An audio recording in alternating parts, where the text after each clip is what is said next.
rockin' with it.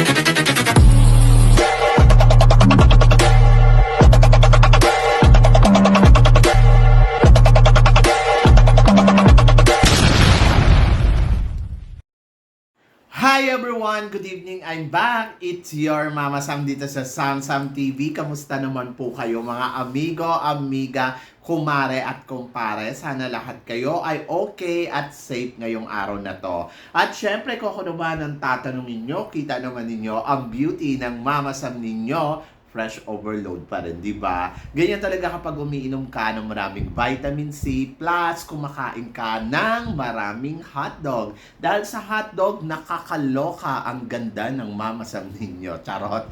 So, yun. So, kamusta naman kayo mga amigo, amiga? Sana lahat kayo ay fresh at kasing ganda ng mamasam ninyo ngayong araw na to. Syempre, marami tayong chika na talaga naman, oh my gosh, nakakaloka, charot. So, yun. So, nandito tayo ngayon sa bahay. Syempre, hinihintay ko yung result mamaya daw makukuha. Kaya, syempre, rest lang tayo. Tapos bukas, papasok uli ako sa school. Actually, tapos na yung pasok ko dun eh. Kaya lang, syempre, marami tayong dapat i-polish, yung mga grade ng mga bata. Pagkatapos, ayun, yung director ko, lilipat na siya sa ibang school. So, sobrang nakakalungkot kasi para siyang mom sa akin. Para siyang nakakatandang ate, alam mo yon na sobrang grabe magpayo at real talk talaga. So, yon, that's why I love her. And then, ayun, sa Saturday, Sunday, I think mayroon pa farewell party para sa kanya. Sabi niya nga sa akin, pumunta ka ha. Sabi ko, oo naman. Tapos, ayun, yung bagong director namin, lalaki, guwapo, macho. So, darating siya sa October 10 naman. So, yan, ganon. Kaya nakakaloka, nakakawindang. Pero, syempre, mas nakakawindang dahil ang Miss Cosmo, ayun, inatras nila yung kanilang preliminary competition dahil yung venue ay hindi okay. So, yan. Kasi, hindi pa niya tatapos. Ang hindi ko maintindihan kung ano ba to, eksena lang ba ng Cosmo o totoo ba talaga na ganon. Nakita naman natin may bumaksa. Pero kasi bakit ganon? Hindi siya okay. Dapat okay siya, ganon. So, nakakaloka. So, yung quality nakakawindang. Kasi syempre, buti na lang hindi pa siya yung finals night or preliminary competition. Yun nangyari yung pagbaksak na ganon. Kasi kung nangyari yon ay windang. Diba? So, yon. At sabi naman, wala naman daw na aksidente. Pero, doon sa rehearsal nila, nung mga nakaraan para sana sa event, ayon, na-spring yung paan ni Atisa Manalo doon sa mga nagtatanong na ano po yung gawa ng heels. Oo. Siyempre, doon siya na-spring, parang natapilok, ganon. So, kailangan niya i-rest yung mga paan niya. Yun. At doon yun mismo sa event kung saan bumaksak yung parang tumakbo niya siya pagkatapos natapilok, ganon. Kaya nakakawinda. So, kailangan siya mag-rest. Actually, hindi siya pinapayagan lumabas ng kwarto. 2 event na ang hindi niya napuntahan. So, makaka-apekto ba to sa laban niya? Siyempre, marami na-worry.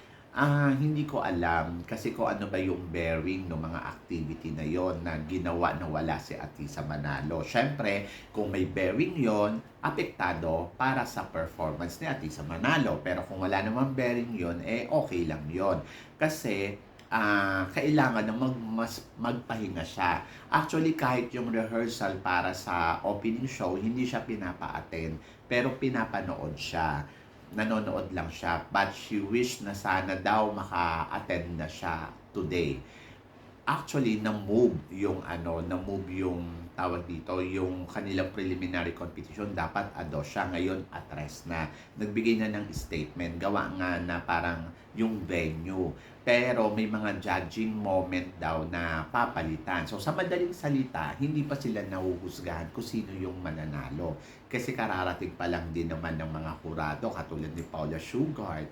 Ayun, dumating na siya. Si Harnas, nandiyan na rin. Saka parang feeling ko kompleto na sila. So, ang mangyayari ngayon, I think, may ibang eksena para sa pag-judge sa mga candidates. So, ngayon, yung preliminary show naman ay mamumove. At Hindi ko lang alam yung coronation night kung mamumove din. Charot. Kasi kung iisipin mo, baka magkaroon sila ng closed door interview bukas. Parang ganon. Tapos, I think ayon doon sila huhusgahan.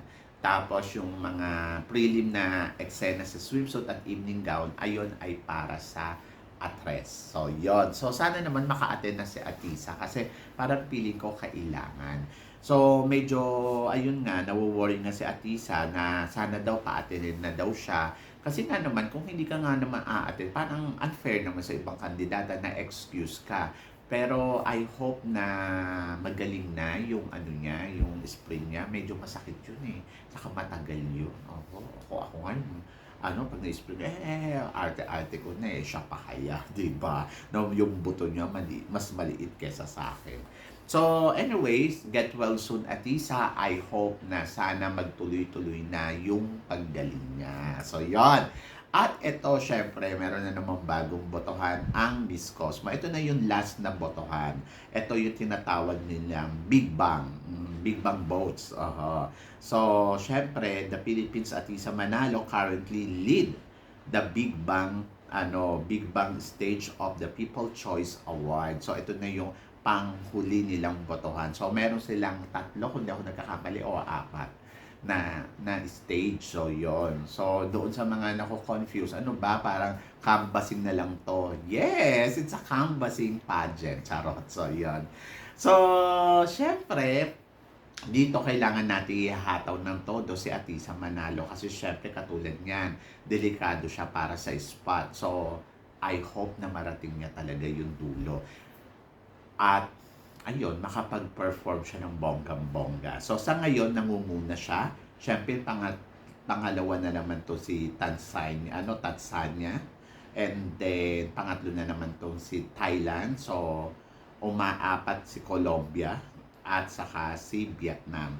So, medyo matindi ang botohan na to kasi syempre Big Bang para makapasok ka ng top 10 na kahit hindi ka mag-perform ng ano. So, kailangan i-push dito si Atisa para at least, di ba, makarating talaga siya sa top 10. Imagine mo, from top 20, pasok siya dito sa top 10. Pag nagkataon, kakayanin na to ni Atisa. So, medyo mahirap yung game na to kasi syempre yung ibang player ay magagaling din. So, medyo madiskarte din sila sa pagboto. So, talagang nagbabaksak sila para lang makarating sila sa top 10 ng Miss Cosmo. Pero kasi at the end of the story, ang hangad nila ay, syempre, maka-penetrate talaga sa top 10 para may chance to win sila. So, ang akin, actually, uulitin ko na naman, hindi naman kasi talaga natin kailangan dito. Pero, syempre, kailangan natin tumulong para ipamukha sa kanila na kaya ni Atisa Manalo talaga bardagulan. Kung ako tatanungin mo, kung hindi lang na-sprint si Atisa, performance level, kaya niya yan. Kaya niyang marating yan top 10 na yan. At gugustuhin yan ng judges kasi she well prepared. Kaya lang, syempre, yung healthy ni Atisa ang inuuna and aminin natin, magkakaroon to ng problema sa performance niya. Totoo yun. Magkakaroon niya ng problema. Hindi yan yung sasabihin mo na, ay, okay lang yan, excuse siya. Kawawa naman yung ibang kandidata, nag-e-effort nung araw na yun. Bakit kasalanan ba ng ibang kandidata na nagkasakit siya? So, minalas lang talaga siya. Ganon yung mangyayari doon. Pero, dapat mahabol yun ni Atisa Manalo kasi kailangan niya ipalo yung sarili niya doon. Yung parang kandidata na nagkaroon ng COVID sa Miss Universe, di ba? Paglabas, pak, go, di ba? So, ayan din, ganyan din yung gagawin ni Atisa Manalo. Actually, yung advantage dito kasi nakakapagpahinga siya. Ang nakaka-stress dito, pag hindi gumaling yung spin mo na yung sumasakit sa paa mo, di ba? So, ayun yung nakakabwisit dyan sa laban niya. So, maaaring maapektuhan yung pasarela niya, hindi siya makapag-perform ng bonggang-bongga, pero I hope na sana today ay maging okay na talaga siya full 100%. Kasi para syempre makita na yung ganap niya, lalo na nandiyan yung mga hurado, di ba?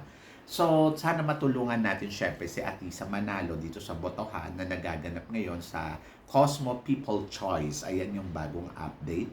And then, paano kayo boboto? Katulad ng ginagawa ninyong pagboto noon, syempre, napakasimple lang. Pupunta kayo sa kanilang apps na alam na ninyo. Ang apps nila ay nakakaloka. Syempre, nandoon sila sa, sa Miss Cosmo na naman. Dadalaw kayo sa Miss Cosmo. And then, ayan, sa Miss Cosmo. Tapos, i-roll ninyo yan. So, sinabi naman nila dito, ang lead sa botohan na to, sa Big Bang ay si Miss Philippines, hanapin ninyo. So, ito, ayan, katulad niyan. Ayan yon, o, di ba? So, andyan dyan si Miss Philippines. And, click mo yan. And, pagka-click mo, hanapin mo yung color blue. Ayan. So, lalabas yan. Pak. So, hindi na si Atisa. Si Atisa pa din. So, yun. Kasi itong mga botohan doon, nakakagulat eh. In a minute, biglang nagbago. Ayan. Si Atisa pa rin ang nangunguna sa kasalukuyan at meron siyang boto na 554,550. Ayan. And then, talagang money. Talaga to, canvassing talaga. So, ayan yung number 2, si Tanzania. Ayan. So, 400. So, 100,000 yung lamang. And pangatlo, si Thailand, nasa 363. And then, pang-apat naman si Colombia. Nabuhay na naman si Colombia na meron 327 vote. And, ayan, nakakatakot si Vietnam kasi biglang pumeksena, 218,715 vote. Ayan. So, yan. Kaya, ano pang hinihintay nyo guys? Boto na. Huwag natin pabayaan ang ating pambato na si Atisa at masayang ang laban niya dito. Kaya lang, ang botohan ay hanggang sa October 1st. Ano ba? Ang botohan ay magaganap hanggang mula September 29 hanggang sa coronation night na ng Miss Cosmo. So, medyo nakakaloka. So, yan. Anyway, so, boto lang kayo ng boto para mas bongga ang eksena, di ba? At syempre, kapag bumoto kayo, panalo yan. So, yan. So, kay Atisa manalo, syempre, good luck. Sana ay maka-eksena na siya ngayong araw na to. Hindi ko alam kung naka-eksena na siya. Hindi ko pa nasisilip. Pero, syempre, I miss Philippines sa mga kaganapan dito sa Miss Cosmo. And I hope na nandito na siya today or tomorrow. So, abangan natin yan. Sa ngayon, wala naman sila masyadong eksena. More on rehearsal sila. Kaya lang, ayun nga, hindi nga pinapaatin ng rehearsal si Atisa kasi nagawa nga nung nangyari sa kanya.